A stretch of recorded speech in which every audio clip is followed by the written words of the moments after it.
আসসালামু আলাইকুম, কেমন আছেন আপনারা সবাই? আলহামদুলিল্লাহ, আপনাদের দয়ায় আমিও ভালো আছি। চলে আসলাম আরেকটি ব্লগ নিয়ে। খুব সকাল থেকে ব্লগটা শুরু করেছি। কতগুলো মাছ নিয়ে এসেছে আমার জামাই। এই তো এখন মাছগুলো নিয়ে এসেছে, তাও মানে শিং মাছ। এটাকে 2 ঘন্টা লাগিয়ে ডলতে হবে আমার হাত দিয়ে, ডলে ডলে পরিষ্কার করতে হবে। তারপরে নিয়েছে কিছু নরম হয়ে গেছে কই মাছ। বলেন, এই মাছগুলো আনার দরকার ছিল? ওর প্রিয় মাছ হলো শিং মাছ এবং কই মাছ। তো এদিক দিয়ে আবার আমার মিস্ত্রি চলে এসেছে। আমার একটু বেসিংয়ের সমস্যা হয়েছিল, তো মিস্ত্রি আসতে বলেছিলাম 2 দিন আগে। সে আজকে চলে এসেছে, তাকে দিয়ে একটু সব কিছু দেখাচ্ছি যে এগুলো ঠিক করে দিয়ে যান। ভাইরে ভাই, শিং মাছ ডলা অনেকটা টাফ। তারপর শিং মাছগুলো বড় দেখে আর কিছু বললাম না। আর কই মাছগুলো মোটামুটি আছে অনেক বড় বড়, কিন্তু মনে হয় অনেক বড় রাতে মাছগুলো ধরেছে। এখন তো যেহেতু রমজান মাস, এই জন্য হয়তো মাছগুলো নরম হয়ে গেছে। তারপর মাছগুলো খুব ভালো ছিল, রান্না করেছিলাম মতন, খেয়েছিলাম মতন, ভালো লাগলো। আর আগের দিন কিছু ডাটা এনেছিলাম, ডাটাগুলো আবার কেটে রাখিনি। কেটে রাখলে ভালো হতো, যেহেতু রমজান মাস অনেক কাজ, এজন্য সময় মতো সব কিছু করতে পারি না। তো এখন ডাটাগুলো কেটে নিচ্ছি। তারপরে এই তো ইফতারের জন্য আজকে খিচুড়ি রান্না করেছি। তারপরে এদিক দিয়ে আবার আমার ছেলে মেয়ে বলতেছে ইফতারি বানাও। তো ইফতারি বানাবার আপনাদের সাথে শেয়ার করব কি কি বানাই। তো খিচুড়িটা রান্না করেছি মুরগির মাংস দিয়ে।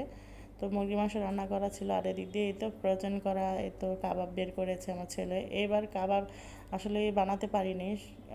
ইফতারের আইটেম আমি যেহেতু রোজার আগেই, মানে রমজানের আগে আমি সব কিছু বানিয়ে রাখি, এবার বানাতে পারিনি। তাই ছেলে কিনে আনলো আর আমাকে বলতেছে যে এবার কিছুই বানাও নাই, তো আমাদেরকে কিনে কিনে খেতে হবে।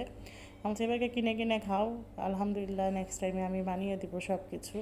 যেহেতু ইন্ডিয়ার থেকে মানে আস্তে আস্তে 2 দিন আগে, মানে রমজানের 2 দিন আগে এসেছি, তাই সময় পাইনি। এই তো আর এদিক দিয়ে এই যে ডিম দিয়ে আলু রান্না করেছি, এটা হলো সেহেরি টাইমে খাবে। আর একটু মাছ বোনা করেছি বেগুন দিয়ে, ভাইং মাছ বোনা করেছি। তো যে মাছগুলো এনেছে সেই মাছগুলো অ্যাকচুয়ালি রান্না করিনি, ওটা আবার বলছি যে কালকে রান্না করব। তো সব কিছু রান্না করা শেষ। আর এই তো রোজার দ্বিতীয় দিনে কিন্তু গ্যাস ছিল না। প্রথম দিনে এবং দ্বিতীয় দিনে গ্যাসের প্রবলেমটা অনেক ছিল আমাদের এদিকে।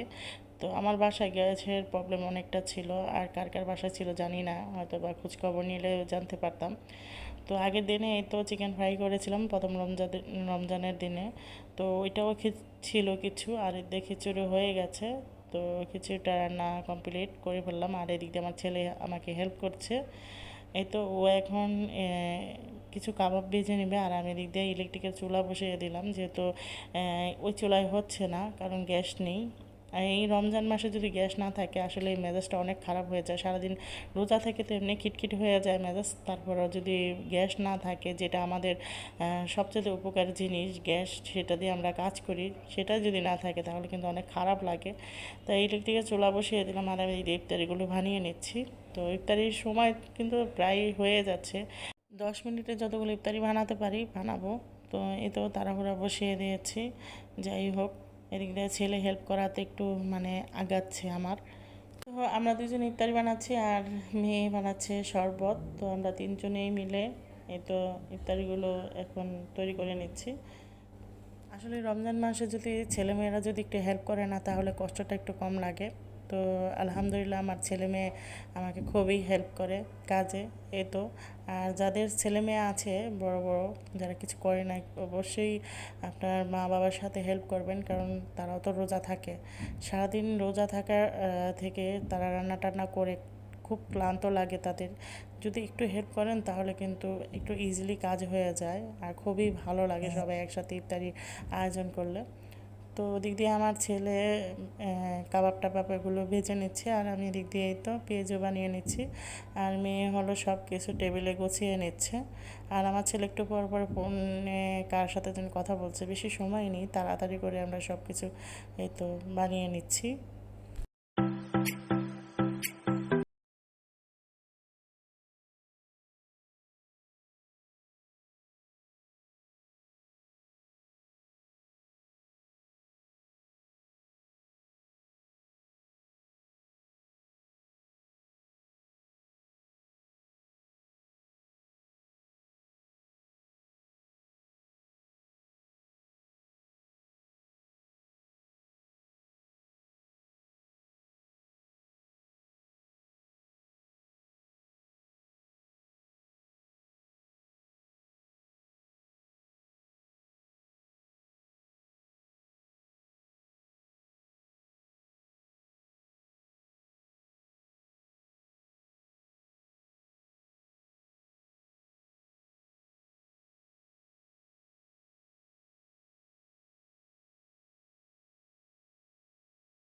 তো আলু চপ বানানো হয়ে গেছে, এখন বেগুনের চপগুলো বানিয়ে নিব।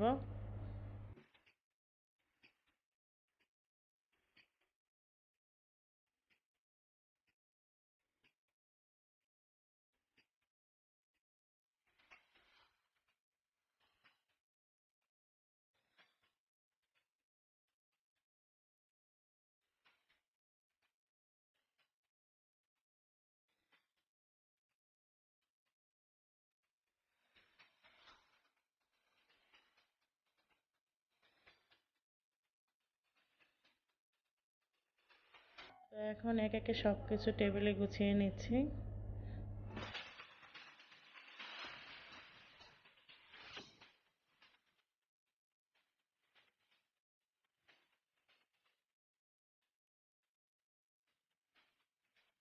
তো আলহামদুলিল্লাহ আমাদের দ্বিতীয় ইফতারের আয়োজন এই যে।